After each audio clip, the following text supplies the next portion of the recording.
everyone, it's Jen. Welcome back to Yarn Purpose. It's time for part 6 of our top-down sock knitting series. Today we're going to knit the toe of our sock.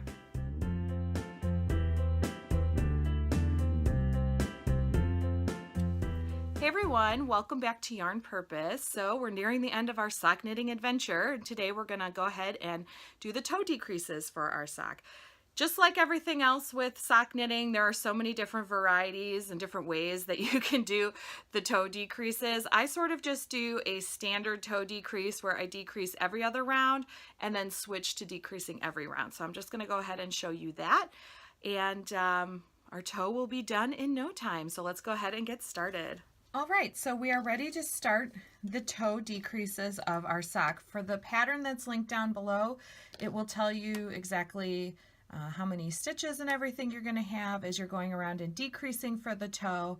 I'm again using just my little swatch here of a sock just to show you on bigger yarn and bigger needles. So we're starting at the beginning of the round, and first we're going to work just one setup round.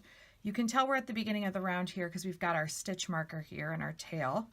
So we're going to go ahead and knit basically half of the stitches. Again, the pattern will tell you exactly how many that is for your size, but it is just half of the stitches. So we're just going to go ahead and work half the stitches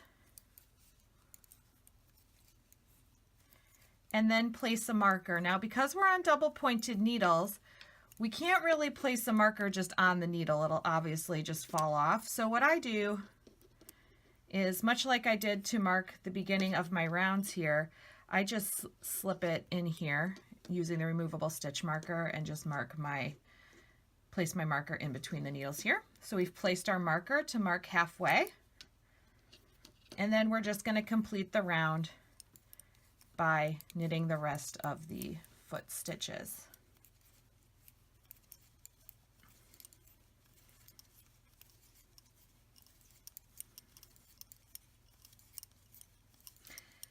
Now that we have worked that setup round, we're ready to start our toe decreases. So what we're first going to do is we're going to be doing our decreases every other row. So we're going to be decreasing a total of 4 stitches every other row. So to start, we're going to knit 1, slip, slip, knit. Then we're going to knit to 3 stitches before our marker.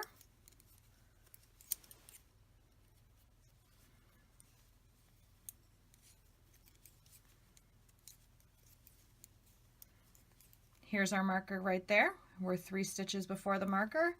Now we're going to knit 2 together and then knit 1. And basically just repeating that on the second half of our sock. So then knit 1, slip, slip, knit, knit to the last 3 stitches,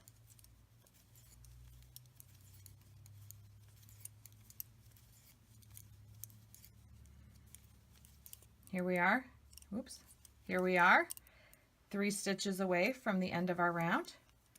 We're going to knit 2 together and then knit 1.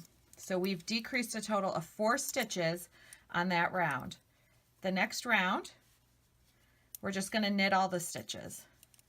So we're just trying to space out our decreases at the beginning a little bit so we don't get too pointy of a toe.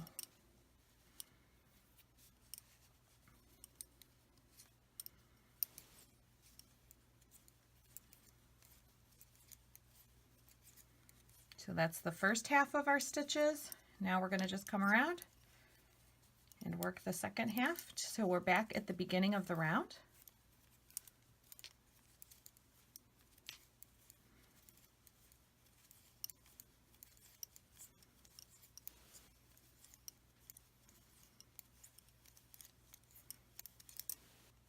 So we've done our even round of just knitting all the stitches. So now we're back to a decrease round. Once you have those 2 rounds worked, you're going to keep working those 2 rounds for the number of times that the pattern tells you. It is until you have approximately half of the stitches left on your needles, where you're doing the decrease round of decreasing 4 stitches and then working around even where you're knitting all of the stitches. So the pattern will tell you exactly how many times to do those 2 rounds, and then you're going to do a few rounds where you're decreasing the 4 stitches every round, and you're going to do that every round. So you start working the decrease round every single round. I just happen to like this particular toe because you get just a nice sort of decrease going, but then you do just decrease more rapidly at the end, sort of to accommodate your foot shape. So, and again, this is something that over time you may find you want to adjust a little bit depending on your foot. Everybody's foot is a little bit different. I know I've said that a lot in these videos, but for me, those are the decreases that work. So you'll find exactly what to do in the pattern. So then next week we will just go ahead and do the Kitchener stitch. Okay, so that's it. You can see it's really not that bad. Pretty easy once you get going.